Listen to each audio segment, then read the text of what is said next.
मैं आशीष चौधरी, परिवर्तन आईएएस बहराइच।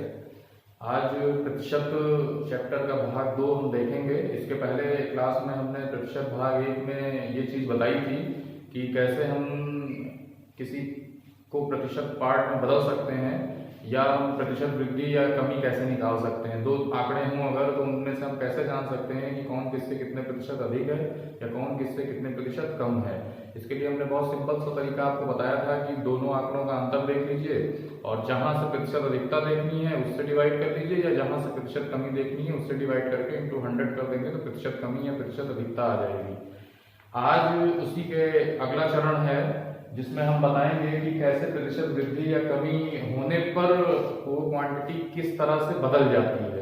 तो यहाँ देखिए एक तरीका तो बहुत सिंपल है। जैसे मैंने बोला कि मान लीजिए कोई आंकड़ा है उसमें 20% की वृद्धि की गई या 20% की कमी की गई, तो एक तरीका तो ये है कि उसका 20% निकाल कर उसमें जोड़ दिया जाए या 20% निकाल कर उसमें घटा दिया जाए। लेकिन हम थोड़ा सा उसको एक स्टेप और कम करेंगे और यहाँ हम डायरेक्ट बताएंगे कि कैसे हम प्रतिशत वृद्धि करने के बाद आंकड़ा प्राप्त कर सकते हैं या कैसे प्रतिशत कमी करने के बाद आंकड़ा प्राप्त कर सकते हैं। तो ध्यान दीजिए, जैसे एक आंकड़ा ए है कोई क्वांटिटी और हमने उसमें x% की वृद्धि की, x% का इंक्रीमेंट किया, तो अब ये क्वांटिटी कितनी हो जाएगी। तो एक तरीका तो x% निकाल के इसमें जोड़ा जाए, लेकिन इसमें पहले हम x% निकालेंगे फिर जोड़ेंगे। लेकिन हम इसको डायरेक्ट कैसे करेंगे, a का चूंकि x% की वृद्धि हुई है तो 100 में x बढ़ गया है, 100 धन x% ही सीधे निकाल लेंगे a का, तो हमें आंसर मिल जाएगा। ऐसे ही मान लीजिए x% की कमी होती है तो 100 माइनस x% a का निकालेंगे तो हमको कमी के बाद का आंकड़ा मिल जाएगा। जैसे यहाँ एक एग्जांपल मैंने लिखा है, मान लीजिए किसी की आय जो है 9,000 रुपए है और उसमें 20% की वृद्धि की गई। तो अब एक तरीका तो 9,000 का 20% निकाल के उसमें जोड़िए, दूसरा तरीका 9,000 का चूंकि 20% की वृद्धि हुई है तो सीधे 100 में 20 जोड़ दिया 120 और 9,000 का 120% निकाल लिया, डायरेक्ट आंसर आ गया। ऐसे ही 9,000 में 20% की कमी की गई, यानी 9,000 का हमने सीधे 20% की कमी हुई है तो सीधे 80% निकाल लिया, सीधे 7200 आंसर आ गया। तो यहाँ आपको बार बार निकाल करके जोड़ने या घटाने की जरूरत नहीं है उतना प्रतिशत, हम डायरेक्टली 100 में उतना जोड़ करके उतना प्रतिशत हम निकाल सकते हैं। अच्छा, इसी में प्रतिशत कमी और वृद्धि क्रमिक रूप से भी होती हैं, उनको भी हम देख सकते हैं कैसे क्रमिक वृद्धि या कैसे क्रमिक कमी होती है।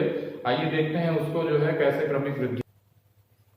अब देखते हैं प्रतिशत वृद्धि या कमी जब क्रमिक तौर पे हो। क्रमिक का मतलब सक्सेसिव मीन्स, जैसे मान लीजिए हम कहें कि किसी व्यक्ति की आय आज 9,000 रुपए है और लगातार 3 वर्षों में उसके आय में वृद्धि की गई 10%, 20% और 30% से क्रमशः, तो अब 3 वर्षों बाद उसकी आय क्या हो जाएगी। या जैसे किसी शहर की जनसंख्या आज वर्तमान में कुछ है और प्रतिशत वृद्धि शहर की जनसंख्या में 20% की होती है प्रति वर्ष, तो 3 साल बाद जनसंख्या कितनी हो जाएगी, या वर्तमान से 3 साल पहले जनसंख्या कितनी रही होगी।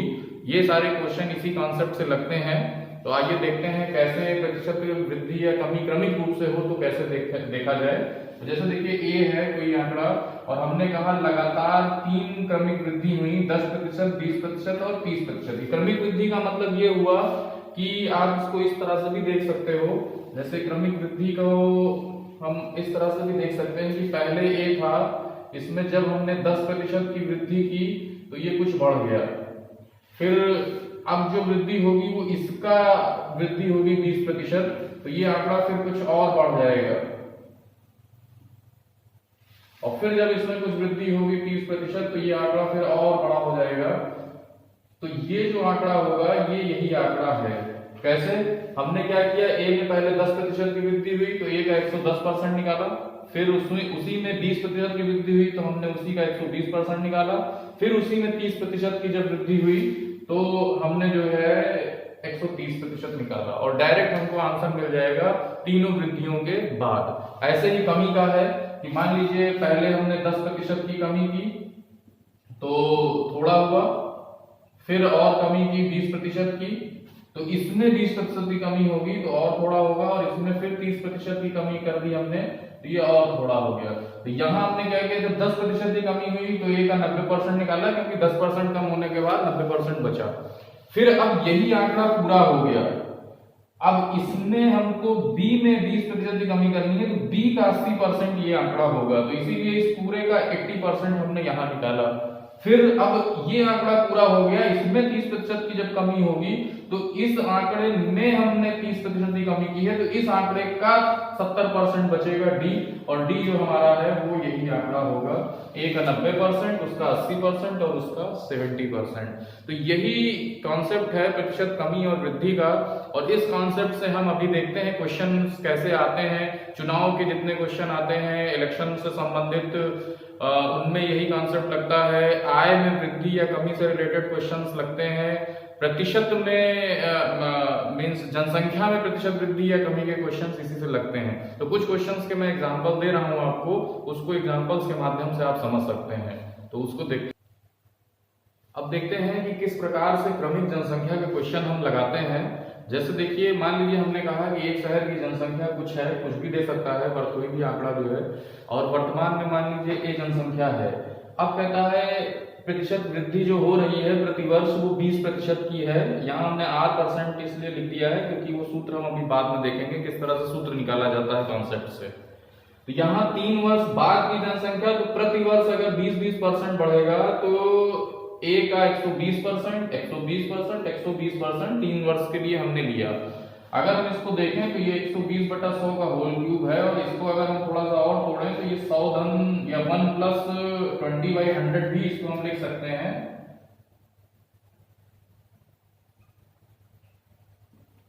तो अगर इसी को फार्मूले के रूप में देखें तो a × 1 + r/100 की पावर t, यानी r यहाँ प्रतिशत दर है जिस हिसाब से बढ़ रही है संख्या, t यहाँ समय है। यही फार्मूला आगे चक्रवृद्धि ब्याज के लिए भी लगता है, जब हम चक्रवृद्धि मिश्रधन निकालते हैं कि प्रतिशत में किस प्रकार से हम दर अगर समान रूप से बढ़ रही है तो किस प्रकार से 3 वर्ष बाद या 4 वर्ष बाद वो क्वांटिटी हो जाएगी।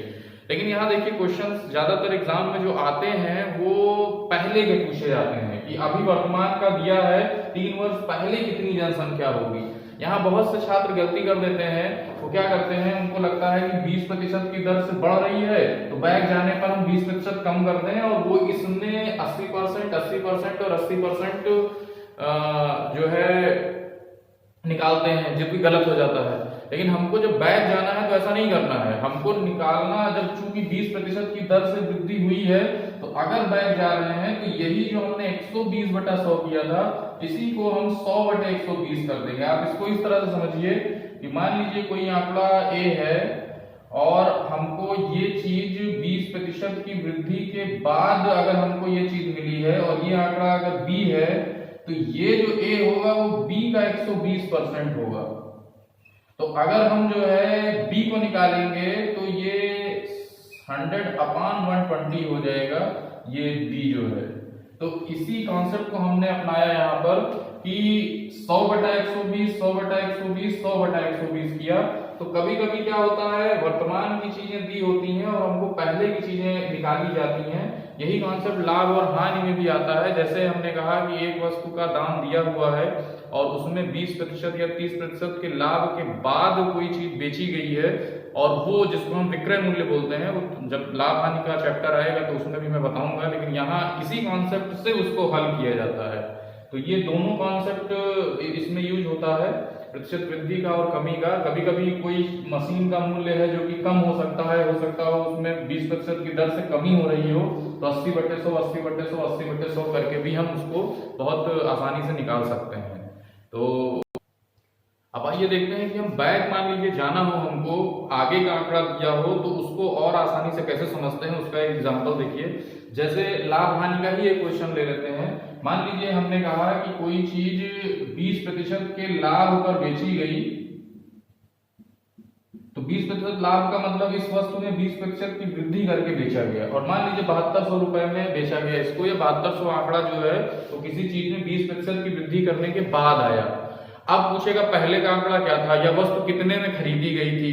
तो अब जब इधर से हम इधर की तरफ आएंगे तो ये नहीं कि 20% इसमें से कम कर दिया। बहुत से लोग ये गलती कर देते हैं कि कोई किसी चीज में 20% की वृद्धि करने के बाद 7200 रुपए आया, तो पहले आंकड़ा कितना था, तो 7200 का 80% निकाल देंगे और वो आंकड़ा गलत हो जाएगा। ये कॉमन गलती है, बहुत लोगों से होती है। लेकिन हमको क्या करना है, क्योंकि ये 7200 20% की वृद्धि के बाद आया है, अगर हम इसको पहले का आंकड़ा निकालना है इस आंकड़े को, तो 7200 का हम 80% ना निकाल के 100/120 करेंगे, क्योंकि अभी जैसे हमने कॉन्सेप्ट इसके पहले बताया था कि ये जो 7200 है, ये मान लीजिए ये अगर ए है तो ए का ही जो है 120% है। अब अगर हम इसको क्रॉस मल्टीप्लिकेशन करके इसको सॉल्व करें तो ये 7200 गुणे 100/120 हो जाएगा, और इस प्रकार से ये आंकड़ा हमको मिल जाएगा। तो जब भी कहीं हम प्रतिशत वृद्धि या कमी के बाद का आंकड़ा दिया हो और हमको पहले का आंकड़ा चाहिए, तो वहां हम 100 से मल्टीप्लाई करते हैं, और अगर प्रतिशत वृद्धि के बाद का आंकड़ा है तो 100 में जोड़ के उतने से डिवाइड कर देंगे, जैसे यहाँ किया। अगर यही प्रतिशत कमी होती तो यहाँ 80 से डिवाइड कर देते। बाई चांस मान लीजिए, जैसे एक मशीन, हम एक एग्जांपल देते हैं कि एक मशीन जो है उसमें मान लीजिए दामों में 30% की कमी करने के बाद मान लीजिए कि कोई भी आंकड़ा ले लेते हैं, 6300 रुपए की मान लीजिए बिकती है। अब पूछे कि कमी होने से पहले कितने की थी, तो ये आंकड़ा जब हमको निकालना है तो ये 6300 मल्टीप्लाइड बाय 100 डिवाइडेड बाय 30% की कमी हुई है, तब हम यहाँ 70 से डिवाइड कर देंगे और हमारा आंसर सीधे सीधे निकल आएगा। तो ये बहुत ही आसान कॉन्सेप्ट है समझने का। लाभ और हानि में भी बहुत यूज होता है। जैसे यही था कि किसी वस्तु को 30% की हानि पर बेचा गया 6300 रुपए में, तो वस्तु कितने में खरीदी गई। तो जाहिर सी बात है ये आंकड़ा हमको पहले का जो है पता नहीं था, इसलिए हमको 6300 का आंकड़ा पता था। 6300 के आंकड़े से हमको पहले का आंकड़ा निकालना, 6300 गुणे 100/70 कर दिया। आइए आगे का कॉन्सेप्ट देखते हैं। अब देखते हैं, मान लीजिए हमको आंकड़ा ना दिया हो, केवल प्रतिशत प्रभाव पूछे कि कितने प्रतिशत का कुल वृद्धि या कमी हुई क्रमिक वृद्धि करने के बाद, तो उसको देखते हैं कैसे हम आसानी से निकाल सकते हैं। जैसे मान लीजिए क्वेश्चन दिया है कि एक व्यक्ति की आय में लगातार 3 वर्षों में 10%, 20% और 30% की क्रमिक वृद्धि हुई। क्रमिक वृद्धि का मतलब पहले वर्ष 10% की वृद्धि, दूसरे वर्ष 20% की वृद्धि, तीसरे वर्ष 30% की वृद्धि। तो 3 वर्षों में उसकी आय में कुल कितने प्रतिशत की वृद्धि हुई, कितना प्रभाव पड़ा। अब यहाँ हमको आय से मतलब नहीं है, आय नहीं दिया हुआ है, आय की जरूरत भी नहीं है, क्योंकि हमको टोटल बताना है कितने प्रतिशत का प्रभाव पड़ा। तो दो तरीके हैं देखिए। एक तो हम क्या करते हैं, इसको हमने 100 मान लिया। अब जब 100 माना तो 100 से जब हम निकालेंगे टोटल प्रभाव, तो चूंकि ये 110/100 हो गया, इस 10% की वृद्धि के लिए इसके लिए 120/100 हो गया, और इसके लिए 130/100 हो गया। अब जब इसको मान लीजिए हमने सॉल्व किया, 100 से 100 तो कट गया, बाकी 4 जीरो नीचे हैं, और अब देखिए ये जितना भी आंकड़ा आएगा वो 100 से कितना ज्यादा हो गया है उस चीज को हमको देखना है। तो 100 से मान लीजिए जितना भी आता है उसको हम देखेंगे, और जितना ज्यादा होगा उतने ही प्रतिशत वृद्धि हो जाएगी। मान लीजिए 120 आता है तो 20% की वृद्धि, 130 आता है तो 30% की वृद्धि, 104। यहाँ मैं कैलकुलेशन पूरी इसलिए नहीं कर रहा हूं क्योंकि आप लोग कैलकुलेशन अपने आप करिए। देखिए बहुत आसान है कि कैलकुलेटर से या मोबाइल से तुरंत इसको 11 × 12 × 13/10 कर लिया, आराम से कर लिया। लेकिन इसको जब भी आप वीडियो देखिए, जो भी कैलकुलेशन मैं अधूरी छोड़ देता हूं, उन गणनाओं को आप अपने आप करिए, तभी आपकी कैलकुलेशन जो है स्ट्रांग होगी या गणना स्ट्रांग होगी।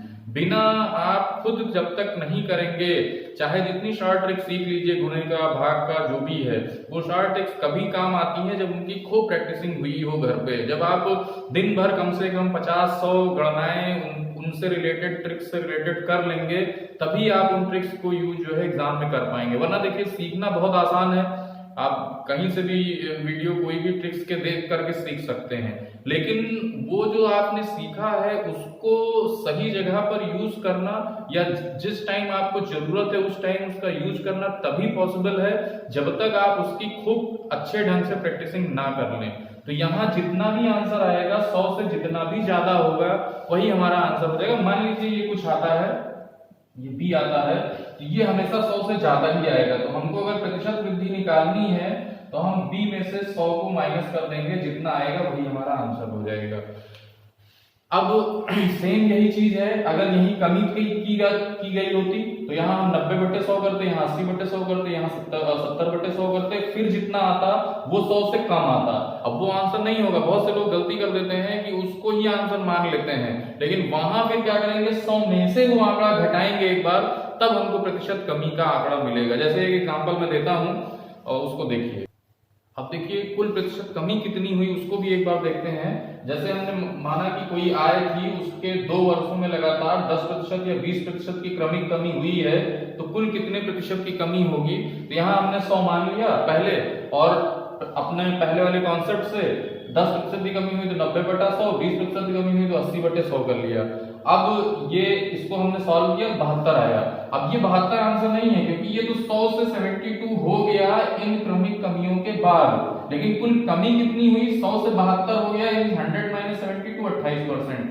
तो ये जो है 28% की कमी हुई है टोटल। तो ऐसा नहीं है कि 10% 20% की क्रमिक कमी हुई हो तो 30% की टोटल कमी हो जाएगी ना, उससे कम कमी होगी, 28% की कमी होगी टोटल जब हम क्रमिक कमी करेंगे। तो अब इसी को हम शॉर्ट ट्रिक्स से देखेंगे कि इसको हम इतना लंबा नहीं करने की जरूरत है, क्योंकि ये तो अभी तक तो कॉन्सेप्ट था तो हमको बताना ही पड़ेगा क्योंकि किस प्रकार से कॉन्सेप्ट आता है। लेकिन इसकी शॉर्ट ट्रिक्स हैं जिनको हम नेक्स्ट क्लास में हम बताएंगे कि किस प्रकार से हम अब क्वेश्चंस को शॉर्ट ट्रिक्स के माध्यम से कर सकते हैं। तो ये नेक्स्ट क्लास जरूर देखिएगा मेरी, क्योंकि उसमें हम एक्सरसाइज कराएंगे आपको। अब देखिए जितना भी मैंने अभी तक दोनों भागों में प्रतिशत के बताया है, पहले भाग और दूसरे भाग में, वही उतने ही कॉन्सेप्ट हैं, उनके अलावा नए कॉन्सेप्ट कोई नहीं है। हाँ, इन्हीं कॉन्सेप्ट्स को तोड़ मरोड़ करके तमाम सारे क्वेश्चंस बन सकते हैं। तो नेक्स्ट क्लास में मैं तमाम सारे क्वेश्चंस को कराऊंगा। उसके लिए अगर आप नेक्स्ट क्लास को कर लेंगे एक बार, तो सारे क्वेश्चंस के माध्यम से आपको सारे कॉन्सेप्ट एक बार और अच्छे से रिवाइज हो जाएंगे, और उनमें मैं ट्रिक्स भी बताऊंगा आपको कि शॉर्ट ट्रिक्स के माध्यम से कैसे आप जो है क्वेश्चंस को कर सकते हैं। अभी तक तो कॉन्सेप्ट सीखा, अब आगे हम नेक्स्ट क्लास में शॉर्ट ट्रिक्स बताएंगे प्रतिशत भाग 3 में, और फिर आगे अगला चैप्टर लाभ हानि का और ब्याज का होगा। धन्यवाद।